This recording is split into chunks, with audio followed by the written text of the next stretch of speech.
నమస్తే అందరికీ, welcome back to my channel.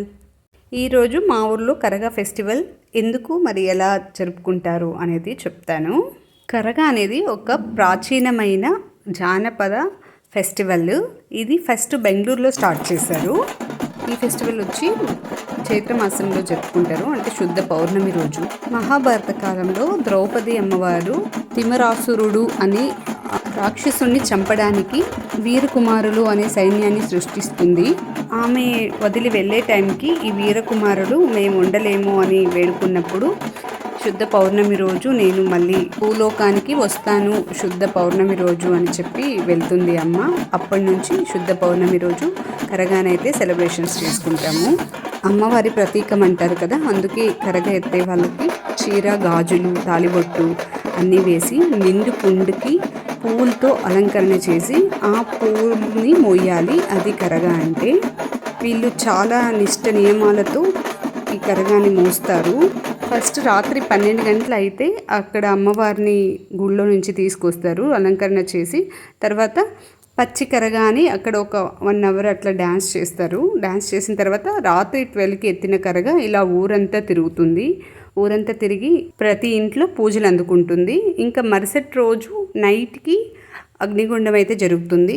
ఇలా అప్పుడైతే 7 ఊర్లు తిరిగేది, ఇప్పుడు ఒక ఊరే తిరుగుతుంది. అది పెద్ద ఊరు.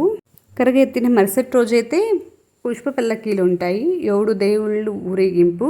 ఇక్కడ ఊర్లో ఉన్న మెయిన్ గుళ్ళందరూ అమ్మవారిని, అయ్యగారిని అందరినీ ఇలా పల్లకీలతో పూల డెకరేషన్తో ఊరు మొత్తం చుడతారు. ఇలా చుడుతున్న టైంలో కరగా ఊరంతా తిరుగుతుంటుంది. పల్లకీలు వెనకల మెయిన్ రోడ్లు ఊరేగుతూ ఉంటాయి.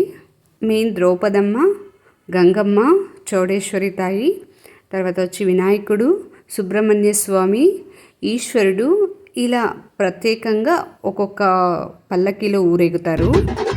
ఇంకా ఊరేగే ముందు అమ్మవారి నృత్య కళా ప్రదక్షిణ అన్నీ జరుగుతూ ఉంటాయి. ఇంకా కరగా ఫస్ట్ రోజు నైట్ ఆర్కెస్ట్రా, కొన్ని కల్చరల్ యాక్టివిటీస్ అన్నీ ఉంటాయి. సో ఇలా నైట్ అంతా ఇవన్నీ జరుగుతాయి. నెక్స్ట్ డే మార్నింగ్ కరగాల ఊరేగిన తర్వాత ఈవినింగ్ అయితే 6-5 టైం ఆ మధ్యలో కరగా అగ్నిగుండ ప్రవేశం చేస్తుంది.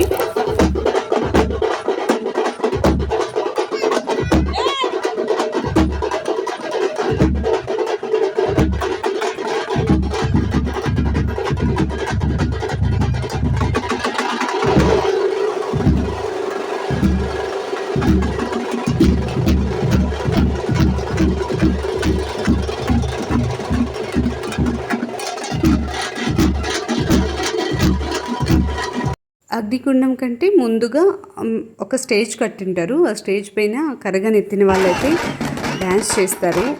ఒక 2 అవర్స్ పైనే అక్కడ డ్యాన్స్ చేస్తారు.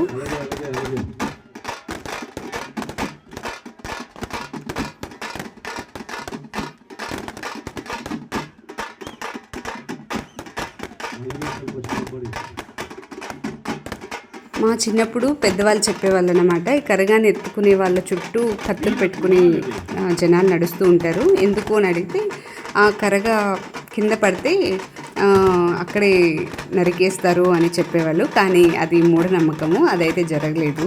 ఇంకా అగ్నిగుండ ప్రవేశం అయిన తర్వాత ఈ వణకే కరగా అనేది చాలా బాగుంటుంది. ఇది చూడడానికి ఈ నీళ్లు మన మీద పడితే మనకి ఆరోగ్యంగా ఉంటాము అని కూడా నమ్ముతాము.